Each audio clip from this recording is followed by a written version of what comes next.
Laboratory जो आज उद्घाटन हुआ निश्चित रूप से विद्यार्थियों को लाभ देगा। इतनी ग्रामीण इलाका में इतनी अत्याधुनिक लैबोरेटरी विद्यार्थियों को बहुत सीखने को मिलेगा। आज विज्ञान और टेक्नोलॉजी बहुत आगे जा चुका है। इसको ध्यान में रखते हुए भारत सरकार का स्कूल में एक बहुत बड़ा कदम है और निश्चित रूप से विद्यार्थियों को लाभान्वित करेगा। धन्यवाद। क्या नाम है सर आपका? मेरा नाम डॉक्टर नरेंद्र कुमार सेठी, मैं भाभा परमाणु अनुसंधान केंद्र में वैज्ञानिक। ये ग्रामीण क्षेत्र के परिवेश के बच्चों के लिए एक मील का पत्थर साबित होगा, क्योंकि जिस तरह से अभी डिजिटल इंडिया की ओर हम लोग बढ़ रहे हैं, अगर बच्चे को उस तरह करके अगर आप उस लेवल पे नहीं ले जाते हैं तो आपको जो है हर जगह परेशानी उठानी पड़ती है। और एक इनका बौद्धिक विकास जो है, क्योंकि अभी जो जिस तरह साइंस एंड टेक्नोलॉजी के लोग डेवलप करते जा रहे हैं, तो वो एक कड़ी के रूप में काम करेगा। और आने वाले भविष्य में जो आप जैसे जमशेदपुर जैसे बड़े शहर हैं, रांची हैं, बोकारो हैं और अन्य शहर हैं, उसके मुकाबले में यहाँ के बच्चे भी जो है बेसिक कॉन्सेप्ट क्लियर करके उस जगह पे वो अपने आप को खड़ा करते हैं। सबसे पहले तो सभी को नमस्कार करना चाहूँगा। और ये केंद्रीय विद्यालय सुरदा के लिए बहुत हर्ष की बात है कि नीति आयोग द्वारा जो अटल टिंकरिंग लैब की स्थापना हो रही है 2017 से, लगभग 8000 अटल टिंकरिंग लैब पूरे देश भर में स्थापित हो चुकी है। और जिसमें से पूर्वी सिंहभूम में अभी तक 10 अटल टिंकरिंग लैब पहले से कार्यरत है, जो कि 10 स्कूल जमशेदपुर में स्थित है। पूर्वी सिंहभूम में उस 10 स्कूल के अलावा केंद्रीय विद्यालय सुरदा को चुना गया है, उसकी फंडिंग हो गई है और आज अटल टिंकरिंग लैब के यहाँ पर इनॉग्रेशन किया जा रहा है। और ये घाटशिला अनुमंडल का पहला अटल टिंकरिंग लैब यहाँ पर स्थापित की जा रही है। इसका सबसे बड़ा फायदा होगा कि 6 से क्लास 12 के बच्चों को अपने आप एक हैंड्स ऑन एक्सपीरियंस का उन लोग को अनुभव होगा। यानी कि इस अटल टिंकरिंग लैब के माध्यम से वो लोग अपने इनोवेटिव आइडियाज़ को सुचारू रूप से वो लोग प्रयोग में ला सकेंगे और अपने हाथों से एक वैज्ञानिक की तरह वो लोग उसमें काम करके नए आविष्कार की ओर आगे जा सकेंगे। तो ये नीति आयोग का एक फ्लैगशिप प्रोग्राम है, जिसके द्वारा सभी स्कूल में इस तरह की अटल टिंकरिंग लैब की स्थापना की जा रही है। पहले तो साइंस लैब होता था जिसमें प्रैक्टिकल्स करते थे, लेकिन अभी क्या है कि बहुत सारा सामान दिया गया, जिससे जैसे कि 3D प्रिंटर है, टेलीस्कोप है, बहुत सारे इक्विपमेंट्स दिए गए हैं जिसके बच्चों के द्वारा वो लोग प्रयोग करके नया चीज़ की आविष्कार कर सकते हैं और उसके सीखने के लिए उन लोगों को इसमें काफ़ी सारा मदद मिलेगा। धन्यवाद। भारतीय जनता युवा मोर्चा की ओर से शुक्रवार को घाटशिला के आनंदिता होटल में शहीदों के परिजन तथा पूर्व सैनिकों एवं उनके परिजनों को सम्मानित किया गया। मौके पर जमशेदपुर सांसद विद्युत वरण महतो ने सभी को अंग वस्त्र एवं भागवत गीता प्रदान कर सम्मानित किया। अवसर पर सांसद ने कहा कि देश के असली हीरो हमारे सैनिक ही हैं। सैनिक ड्यूटी से सेवानिवृत्त होते हैं, देश सेवा से नहीं। हमारे वीर सैनिक किसी न किसी रूप में देश की सेवा करते ही रहते हैं। जरूरी है कि सैनिकों को हमेशा ही एक ऊंचा स्थान प्रदान की जाए। सांसद ने कहा कि सैनिकों का हमेशा ही सम्मान होना चाहिए। सैनिक ही है जो सरहद पर रहकर हमें सुरक्षा प्रदान करते हैं। देश में पीएम नरेंद्र मोदी की सरकार बनने के बाद सैनिकों का सम्मान बढ़ा है। पूर्व सैनिकों के हित में भी सरकार ने कई उल्लेखनीय कार्य किए हैं। राफेल, जिसके बारे में सिर्फ चर्चा होती थी, उसे लाकर देश को और भी ज्यादा मजबूती प्रदान करने का कार्य किया गया है। उन्होंने कहा कि हमारे लिए गर्व की बात है कि इस क्षेत्र के 2 वीर सैनिक सहित गणेश हांसदार सहित दिलीप बेसरा ने मां भारती की रक्षा के लिए अपने प्राणों की आहुति दी। मौके पर भाजपा के पूर्व जिला अध्यक्ष दिनेश साव, चंडीचरण साव, सरोज महापात्रा, युवा मोर्चा के प्रदेश प्रवक्ता अभिताभ सेनापति, जिला अध्यक्ष रंगलाल महतो, जिला उपाध्यक्ष विजय पांडे, हिमांशु मिश्रा, राहुल पांडे आदि मौजूद थे। घाटशिला से रिपोर्ट सिद्धार्थ आनंद की।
भारतीय थल सेना में कार्यरत थे, अभी एसएल में काम करते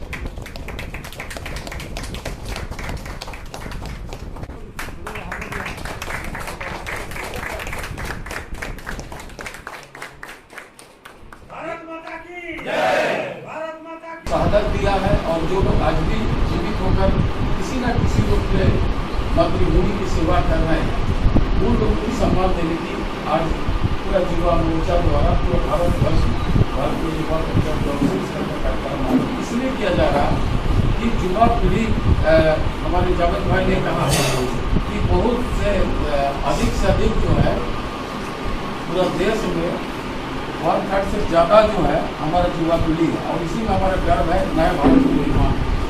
देश की यशस्वी प्रधानमंत्री हम लोग भी पढ़ते थे, पहले हमारे सैनिक को जो है असहाय महसूस करते थे और आज जो है जिस तरह वर्तमान सरकार है, इन्होंने सबसे ऊपर मां भारती है उसके। भारतीय जनता युवा मोर्चा द्वारा आयोजित है। ये केंद्र और प्रदेश के निर्देशानुसार कार्य हो रही है और इसका मुख्य उद्देश्य यही है कि जो पिछले बार 1-1.5 साल पहले चाइना में जिस तरह से हमारे भारतीय आर्मियों ने डटकर चाइना का सामना किया, तो कहीं ना कहीं ये हमारे भूतपूर्व सैनिकों का मार्गदर्शन, साहस और धैर्य का परिचय था। इन्होंने इतना उनका मनोबल बढ़ाया हुआ था जिसके कारण से उन्होंने बॉर्डर में, चाहे चाइना का हो, गलवान घाटी का हो या फिर जो आपका कारगिल वाला केस हो, तो इसमें कहीं ना कहीं हमारे जो भूतपूर्व सैनिक हैं, अभी ये लोग रिटायर हो चुके हैं, फिर भी इनका जो मार्गदर्शन है, आदर्श है,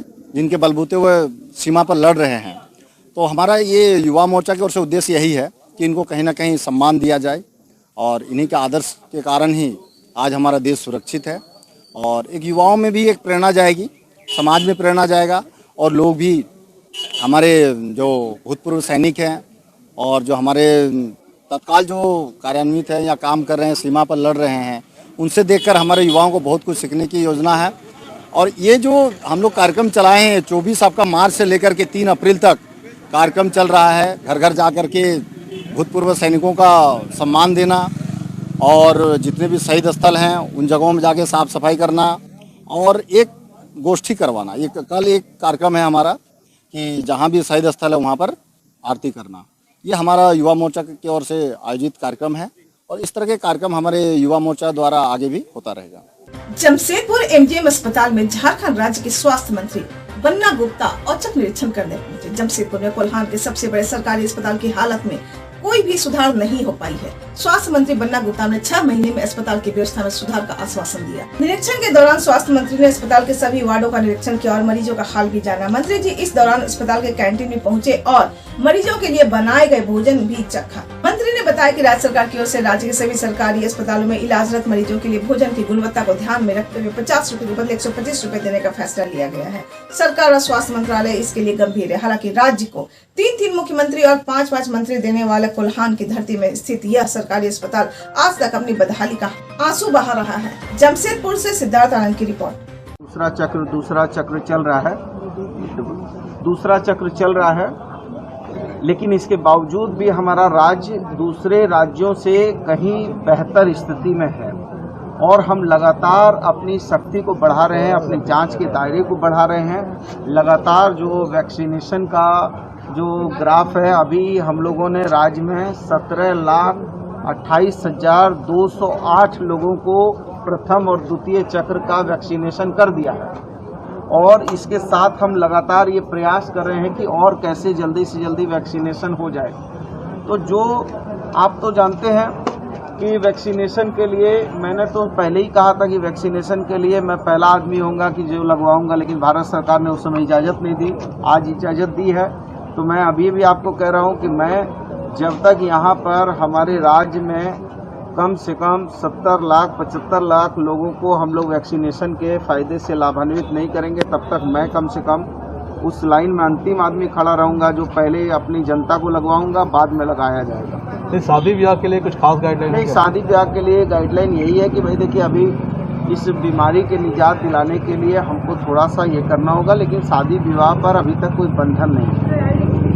आज भाजपा प्रदेश कार्य समिति सदस्य सह जमशेदपुर के समाजसेवी श्री भरत सिंह ने कोरोना महामारी के बढ़ते प्रकोप से बचाव तथा आम जनता को वैक्सीन के प्रति जागरूक करने के लिए जमशेदपुर के सबसे बड़े सरकारी अस्पताल एमजीएम अस्पताल में कोविड वैक्सीन का पहला इंजेक्शन लिया। वैक्सीन लेने के बाद श्री भरत सिंह ने एक प्रेस विज्ञप्ति जारी कर वैक्सीन लेने के बाद मैं बिल्कुल स्वस्थ महसूस कर रहा हूं, मुझे किसी भी प्रकार की स्वास्थ्य संबंधी परेशानी नहीं हो रही है, इसलिए मैं दावे के साथ कह सकता हूं कि यह वैक्सीन कोविड के विरुद्ध पूरी तरह से सुरक्षित एवं प्रभावी है। भरत सिंह ने कहा कि आम जनता से भी अपील है कि वे कोविड के विरुद्ध सरकार द्वारा चलाई जा रही वैक्सीनेशन में बढ़ चढ़कर हिस्सा ले। इस कोरोना वायरस को जड़ से खत्म करने का वैक्सीन ही एकमात्र उपाय है। साथ ही जितने भी कोरोना वॉरियर्स हैं, मैं उन सभी को कोविड काल में दिए गए उनके सेवा के लिए धन्यवाद देता हूं। इस दौरान एमजीएम के अध्यक्ष श्री नकुल कुमार चौधरी जी से भी श्री भरत सिंह ने शिष्टाचार मुलाकात की एवं अस्पताल और कोविड के बारे में चर्चा की। आज श्री भरत सिंह के साथ पप्पू शर्मा, राजेश सिंह, मोहम्मद फिरोज आलम आदि लोगों ने भी कोविड वैक्सीन का पहला डोज लिया। जमशेदपुर से रिपोर्ट सिद्धार्थ आनंद। जमशेदपुर के गोलमुरी थाना अंतर्गत रहने वाले अब्दुल साकिर के घर में बीते 31 मार्च को चोरी की घटना का जमशेदपुर के सहायक एसपी कुमार गौरव ने गोलमुरी थाना में प्रेस वार्ता के माध्यम से खुलासा किया। गोलमुरी में 31 मार्च को चोरी की घटना की लिखित शिकायत अब्दुल साकिर ने गोलमुरी थाने में दर्ज की थी। पुलिस ने सक्रियता दिखाते हुए चोरी की घटना के मुख्य आरोपी अमन कुमार तथा नंद बहादुर को गिरफ्तार कर चोरी के सोने चांदी के जेवरात समेत चोरी की घटना में इस्तेमाल की गई लोहे की रॉड तथा एक स्कूटी जब्त। अमन कुमार के नाम पर सिद्धगोड़ा टेलको थाने में पूर्व में 8 केस दर्ज हैं। दोनों आरोपियों ने चोरी की घटना को अंजाम देने के बाद स्वीकार की है। आरोपियों को न्यायिक हिरासत में भेज दिया गया है। जमशेदपुर से सिद्धार्थ आनंद की रिपोर्ट। 30 मार्च को गोलमुरी थाना के कदानी रोड के समीप एक क्वार्टर में गृहभेदन की घटना हुई थी, जिसमें कि व्यक्ति घुस करके अंदर से सोने और चांदी के जेवरात की चोरी की गई थी।